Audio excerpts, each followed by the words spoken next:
saves the day. Two brothers that are duking it out in the kitchen, making their turkey sliders. Nick, you know, we've chatted before over Skype, but it's so weird to have you here in person. No, I was just saying, I love this set. Never actually seen it in real life, but it looks good on the Skype.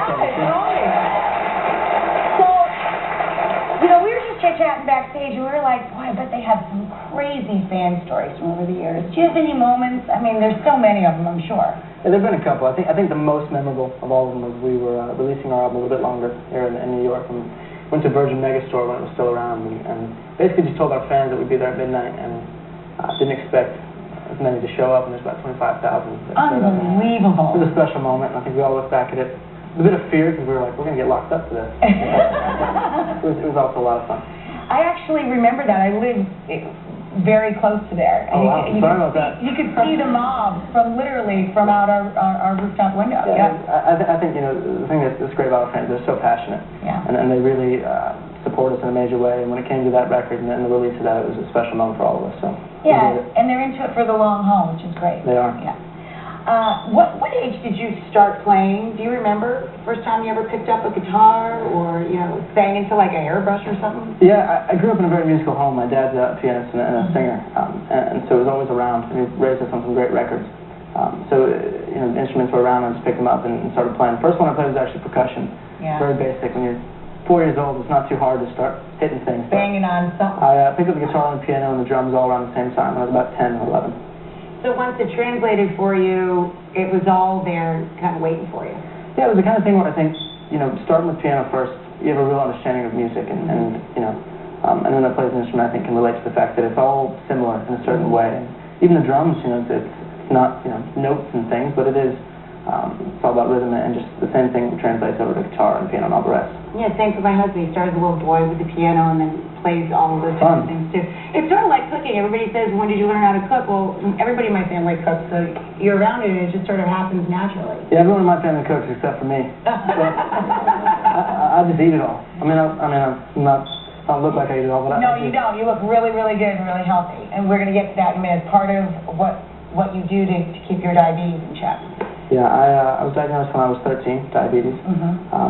It was an interesting time in my life. I was 13 at the time, and just lost about 15 pounds in 2 weeks. So it was a big deal, and you're thirsty all the time. And we were in the middle of a tour. Yeah, it was very scary. My mom was the first to notice, and she pulled me aside and said something's not right here. And went to the doctor. My blood sugar was over 700. It's supposed to be 70 to 120, so it was pretty intense moment. But you know, it's those make or break moments where, you know, we were getting dropped by our first record label as well.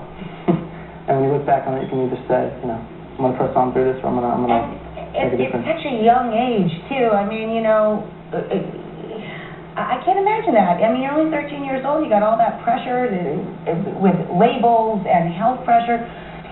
You know, do you think that it goes back to your family, just being a really strong force in your life and able to help you keep it together? Yeah, absolutely. I think that, you know, we've all had a really strong family base for as long as I've been alive, and then even when we started with this band and everything, it really got even stronger. And who are the other people that you and your brothers look up to as influences when it comes to your music?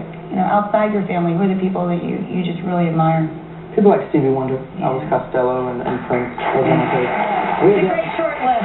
Yeah. We had the opportunity to perform with Stevie Wonder at the Grammys a couple of years ago. Definitely one of those moments you never forget. You've had a lot of great special moments, but you know what's lovely in talking to you in person, you're genuinely really, really thankful for all of them, and you seem very, very humble. I'm just blessed to be able to do what I love, and that's the key. And I think, you know, moments like being diagnosed with diabetes really opens your eyes. Yeah, it really makes every moment precious. Yeah, to how, you know, valuable life is, and how special each moment is, and I'm just blessed. So, two things I wanted to give a quick mention to. Mr. Sunshine, you know, Matthew Perry's new show. You did a bit on that? I did. I played an absolute jerk on his show. I played a jerk. I'm not a jerk, but it was a fun role to do. It's obviously very different to my personality in real life. But he's an amazing guy, and so excited for his show, it being a success. And yeah, just look out for it. I'm very unfriendly, but it's all just acting. Let's put it that way. It was just acting, but fun to put that hat on at least for a day. Oh yeah, right? Yeah, definitely. And, you know, Les Mis, you're also doing the PBS version of Les Mis, yes? Yeah, I was able to be a part of the 25th anniversary of Les Mis in London. Really, 25 years? Incredible experience. It'll be airing on PBS March 6th. we're looking March outside as well. 6th, that's right around the corner. Ooh, I can't wait. I'm a huge Les Mis fan. I think the whole planet is, which is why it's around 25 years later.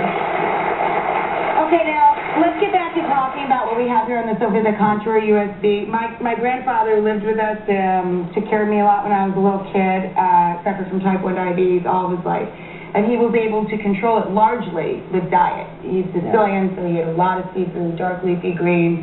How much of it can you control with diet and just being mindful? Yeah, I think type 1 is a bit different than type 2 in the sense that it's not really diet control. It's more so just checking your blood sugar regularly. And the same thing applies to type 2 as well. You really do have to test, and that's why I use the Contour USB. Explain what this is.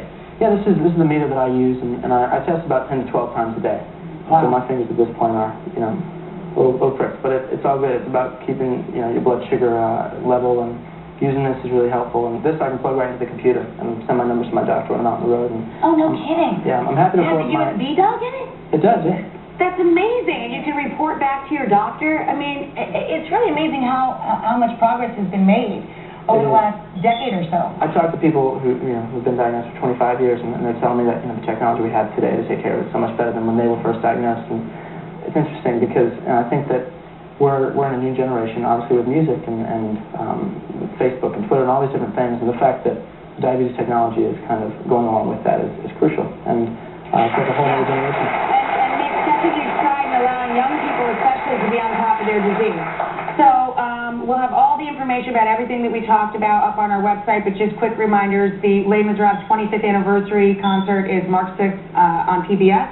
For more details on diabetes and the Contour USB meter, this guy right here from Bear, you can head directly to our website. And Nick, of course, is going to be back at the end of the show to determine who wins the brotherly rival Ray. Thank you.